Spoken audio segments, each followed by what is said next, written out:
to our channel. This is my first vlog. আজকে গেছিলাম আমরা 9 বন্ধুতে মিলে মায়াপুর। ভোর 4টের সময় ঘুম থেকে উঠে তাড়াতাড়ি করে ব্রাশ করে নিলাম। তারপর আমি ভগবানের সামনে বসে একটু প্রার্থনা করে নিলাম। তারপর আমি ভাবলাম যে কি পরা যায়, তখন এই নীল রঙের চেক শার্ট আর একটা কালো রঙের কার্গো আর একটা স্যান্ডেল পরলাম। তাড়াতাড়ি করে রেডি হয়ে বাইরে বেরিয়ে মাকে টাটা দিয়ে চলে গেলাম আমি রানাঘাট স্টেশনে গিয়ে দেখি আমাদের জন্য অলরেডি ট্রেন কাকু অপেক্ষা করছে। তাই ভেতরে আর বসার জায়গা না পেয়ে মন খারাপ না করেই আমি গেটের সামনে দাঁড়িয়ে মনোরম দৃশ্য উপভোগ করতে করতে এক নিমিষে চলে আসলাম কৃষ্ণনগর স্টেশন থেকে অল্প একটু হেঁটেই বেরিয়ে গিয়েই দেখি আমাদের সামনে অটো স্ট্যান্ড। অটোতে করে আমরা বসে সবাই মিলে আড্ডা মারতে মারতেই চলে আসি ফেরিঘাটের সামনে। সো গাইস, এখন ফাইনালি আমরা মায়াপুর এন্ট্রি হয়ে গেছি। এখন আমরা ফেরিঘাটের সামনে চলে এসেছি। ফেরিঘাটের সামনে এসে আমরা কেটে নিই টিকিট, আর যেই টিকিটের মূল্য ছিল মাত্র 3 টাকা। তারপর আমরা টিকিট নিয়ে আস্তে আস্তে এগিয়ে যাই। কিডনি বেচে আমরা টাইটানিকের টিকিট কিনেছি। হ্যাঁ, কি বললি? কিডনি বেচে টাইটানিকের টিকিট কেনা। क्या बोला तूने?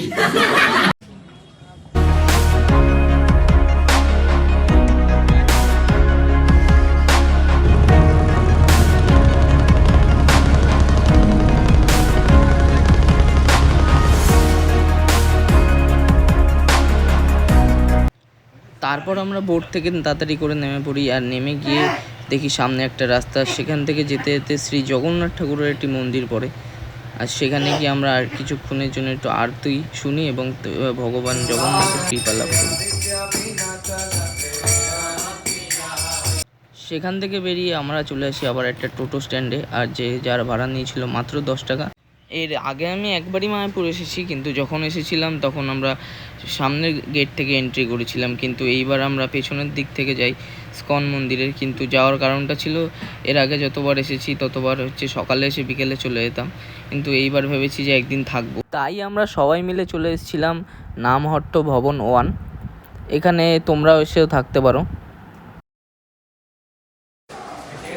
বন্ধুরা কোথা থেকে আসছো বন্ধু?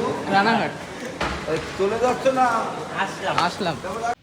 এটা ছিল হোটেলের ভেতরের দিকটা, যেখানটায় একটা বসার জায়গা ছিল, আর তার পাশে ছিল একটা কাঁঠাল গাছ, আর মাঝখানে একটা তুলসীর মঞ্চ ছিল, যেখানে আমি একটু ঘুরে ভিডিও বানাই।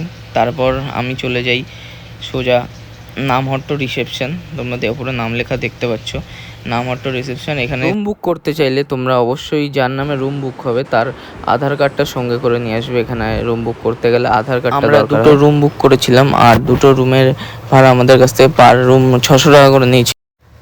আর এখন আমি যাচ্ছিলাম আমাদের রুমের দিকে, আর আমাদের রুম ছিল একদম 5 তলায়।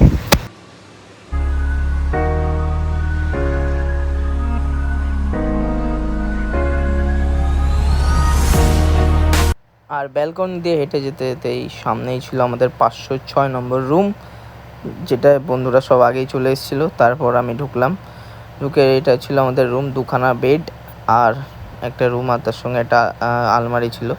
আর রুম থেকে বেরিয়েই এটা ছিল আমাদের ব্যালকনি ভিউ, মানে জাস্ট ওয়াও গাইস, লেভেলের লাগছিল দৃশ্যটা, মানে উপভোগ করার মতো। সো গাইস, এখন আমরা যাচ্ছি একটু কেনাকাটা করতে, মানে শপিং করতে।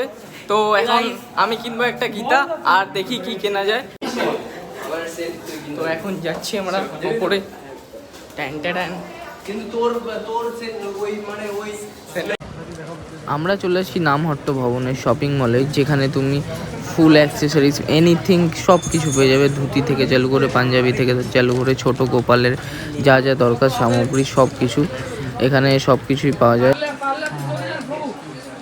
ওর নামহট্ট শোরুম, এখানে আপনারা সব কিছু অল্প অল্প দামে পেয়ে যাবেন। ইসকনের নিজস্ব প্রোডাক্ট। এই জায়গায় এসে তোমরা তুলসীর মালা থেকে শুরু করে ছোট কৃষ্ণ ঠাকুরের ফটো থেকে শুরু করে তারপর ছোট পকেট গীতা যেটাকে বলা হয় সেইটা পেয়ে যাবে, এবং পুজো দেওয়ার যত সামগ্রী আছে ধূপ ধুনো ধূপকাঠি আতর, এমনকি তোমরা চন্দনও এখানে পেয়ে যাবে, আর গীতাও এখানে পেয়ে যাবে। যা যা দরকার পুজো দেওয়ার ক্ষেত্রে সামগ্রী, জামা কাপড়, ড্রেস এখানে সবই পাওয়া যায়। আমরা নিয়েছিলাম এখান থেকে নরসিংহদেবের 3টি লকেট, যার এক একটির দাম নিয়েছিল মাত্র 35 টাকা করে। আর তোমরা এখানে অবশ্যই ভিজিট করো।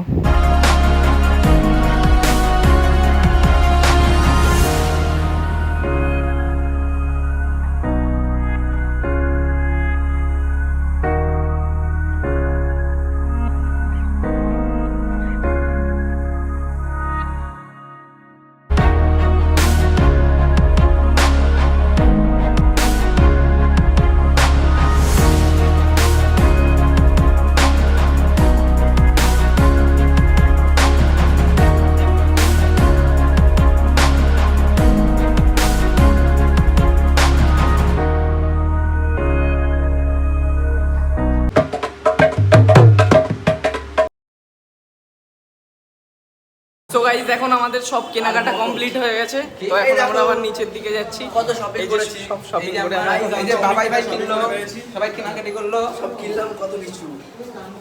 কি কিনলাম? ধূপকাঠি, মোমবাতি, ধূপ, ধুনো, নকুলদানা, কাজু কিশমিশ, যা যা ছিল সব কিনে নিয়ে চলে এসছে। যেহেতু এখানে আস্তে আস্তে অনেকটা লেট হয়ে গেছিলো, তাই আমরা সোজা চলে গেছিলাম লাঞ্চের জায়গায়। আর তোমরা যারা আগে এসেছো তারা অবশ্যই জানো যে এখানে খাওয়া দাওয়া করতে গেলে আগে দিয়ে টিকিট কাটতে হয়। আর আমরা যেখানে খেতে এসেছিলাম সেখানে ভিআইপি থালি ছিল, আর সেই থালিটার প্রাইস নিয়েছিল 150 টাকা করে। আর যেখানে আমাদের খেতে দিয়েছিল প্রথমেই সাদা ভাত, তারপর ভেজ ডাল, তারপর দিয়ে দিয়েছিল পটল আলুর একটা তরকারি, তারপর দিয়েছিল মটরশুঁটির সঙ্গে একটা পনির, তারপর দিয়ে দিয়েছিল আলুর সঙ্গে কচুর একটা তরকারি, যেটা খেতে খুবই সুন্দর ছিল। এরপরেই সবার পাতে একটা করে চলে আসে বেগুনি, আর তারপরেই আমাদের এখানে দিয়ে যায় একটা করে ঘিয়ে ভাজা রুটি, এরপর দিয়ে যায় সুন্দর করে কেটে রাখা স্যালাড। টেস্ট কি করে লাগছে ঘিয়ে ভাজা রুটি দিয়ে? না ভাই, এই যে ঘিয়ে ভাজা রুটি এরকম নিয়ে এই কাবড়ি চলে হালকা করে মিশিয়ে বাইটটা জাস্ট ওয়াও। এখানে বাবাই তোমাদের দেখাচ্ছিল কিভাবে ঘিয়ে ভাজা রুটি দিয়ে কাবলি ছোলার তরকারি খেতে হয়। আর এই সব খাবার শেষ করতে না করতেই আমাদের সামনে হাজির হয় চাটনি, তারপর দিয়ে দেয় পাঁপড়, আর সবার খাওয়ার শেষে পাতে দিয়ে দিয়েছিল 2টো করে মিষ্টি। দুপুরবেলার খাওয়া দাওয়া শেষ করে আমরা চলে আসি মেন মন্দিরের ভেতরে, যেখানে কীর্তন চলছিল আর আরতি, একপাশে আরতি হচ্ছিল। তো সেই দৃশ্যটা আমরা অনেকক্ষণ ধরে দেখি। সিধা মায়াপুরে। তো আমরা অনেক বন্ধুরা এসেছি, তো এখন আমরা যাব নিমাইয়ের মাসির বাড়ি জগন্নাথ মন্দিরে, কারণ এখন চন্দনযাত্রা বোট ফেস্টিভ্যাল হবে, 21 দিন চলবে, আজকে তার দ্বিতীয় দিন। আমরা বোট ফেস্টিভ্যালে যাবো, ঠিক আছে? আর আপনারাও থাকুন, যারা যারা আসতে পারেননি তারা ভিডিওর মাধ্যমে জগন্নাথের কৃপা লাভ করুন। জয় জগন্নাথ। জয় জগন্নাথ। জয় জগন্নাথ, জয় জগন্নাথ। টোটো করে জগন্নাথ মন্দিরে পৌঁছানোর পর মন্দিরে ঢোকার শুরুতেই আমরা এই মূর্তিগুলো দেখতে পাচ্ছিলাম, যেগুলো সুন্দর করে রাখা ছিল। আর মন্দিরে ঢোকার সাথে সাথে আমরা দেখলাম মন্দিরটা খুব সুন্দর করে সাজানো হচ্ছে। প্রথমে বুঝতে পারিনি কেন, পরে মন্দির থেকে যখন বেরোচ্ছিলাম তখন জানতে পারি যে মায়াপুর স্কন ভক্ত যতরা আছে, ঠিক আছে, তাদের সবাইকে এখানেই বিয়ে দেওয়া হয় এই মন্দিরে। আর তোমরা যে ভগবান জগন্নাথকে দেখতে পাচ্ছ, তাদের যে গায়ের কালার, এগুলো সব ন্যাচারাল কালার বলতে পারো, ঠিক আছে, যেগুলো ফুল বা হলুদ দিয়ে তৈরি করা। আর এদের দিনে একবার করে ড্রেস চেঞ্জ করানো। তোমরা এখানে আসার পর পুজো দিতে পারবে, তারও ব্যবস্থা আছে। আর বই কেনার ইচ্ছা হলে এখানে একটা বুক স্টলও আছে। আর যে চন্দনের কথা বললাম, সব চন্দন এখান থেকেই বেটে দেওয়া হয়।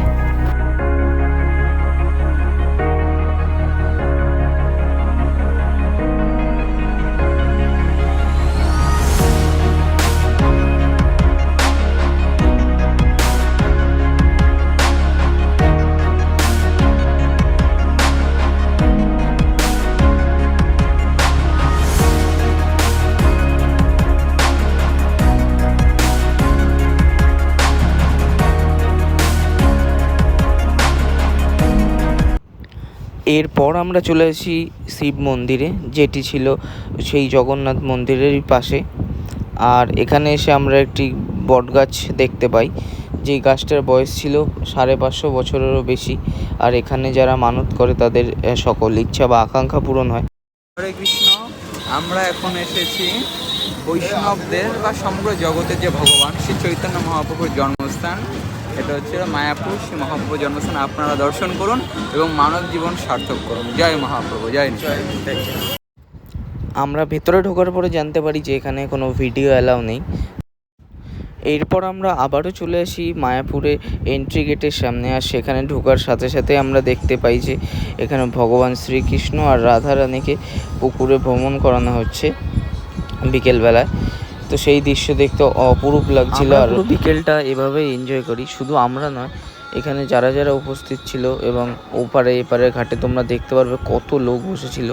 এখানে প্রত্যেকেই এনজয় করে বিকেলটায় এইভাবে। এখানে প্রত্যেক দিন বিকালেই এরকমভাবে ভ্রমণ করানো হয়।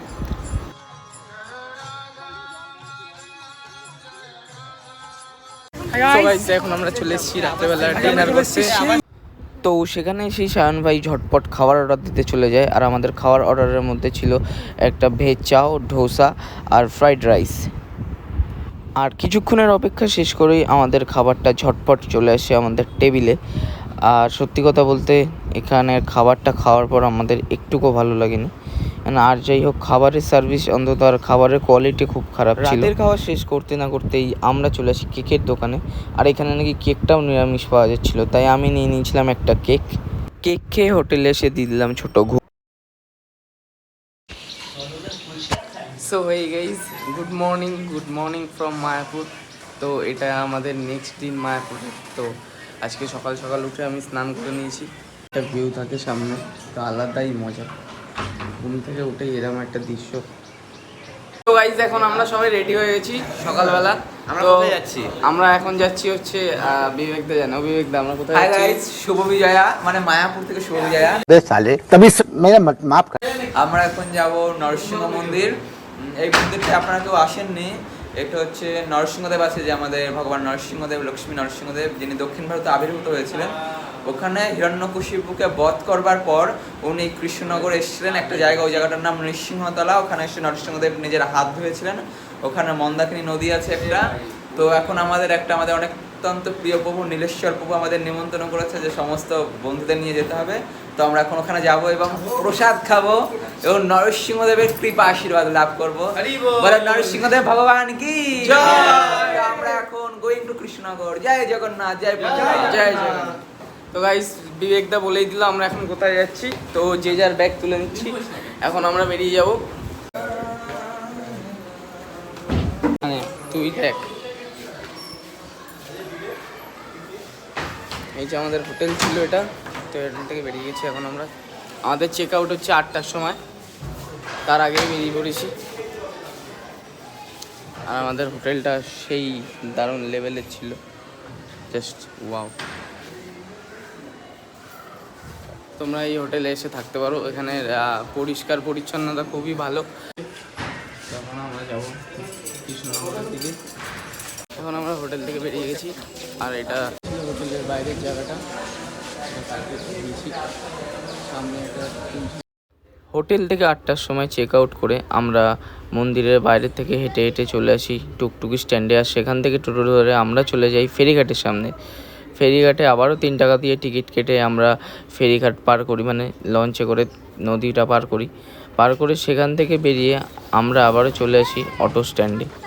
সেখানে অটো ধরে আমরা এখন যাচ্ছিলাম নরসিংহতলা বা নরসিংহদেবের মন্দিরে, যেটা নবদ্বীপের আন্ডারে পড়ে। ঠিক আছে, তোমরা আসলে যেতে পারবে। ফেরিঘাট যেটা পার করো মায়াপুর যাওয়ার সময়, সেটা পার করেই তোমাদের অটোতে গিয়ে বলতে হবে যে আমরা নরসিংহতলা যাব, তাহলেই তোমাদের নিয়ে যাবে।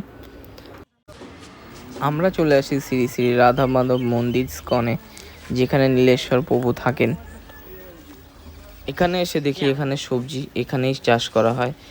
আর তার পাশেই ছিল গোশালা, যেখানে গরু টরু বাঁধা ছিল, আর এগুলো ছিল গরুর খাবার। তারপর সকলে আমরা ফ্রেশ হয়ে নিয়ে আমরা চলে যাই রাধা মাধব মন্দিরের দিকে, যেটা এখানে আসার প্রথমেই তোমাদের দেখিয়েছি। তারপর মন্দিরের ভেতরে ঢুকে আমরা শ্রী জগন্নাথ ঠাকুরকে প্রণাম করি। আর তোমরা দেখো এখানে জগন্নাথ ঠাকুরকে কত সুন্দর করে সাজিয়েছে। শুধু জগন্নাথ ঠাকুরই নয়, এখানে যত মহাপ্রভুরা আছে তাদের প্রত্যেককেও সাজিয়েছে।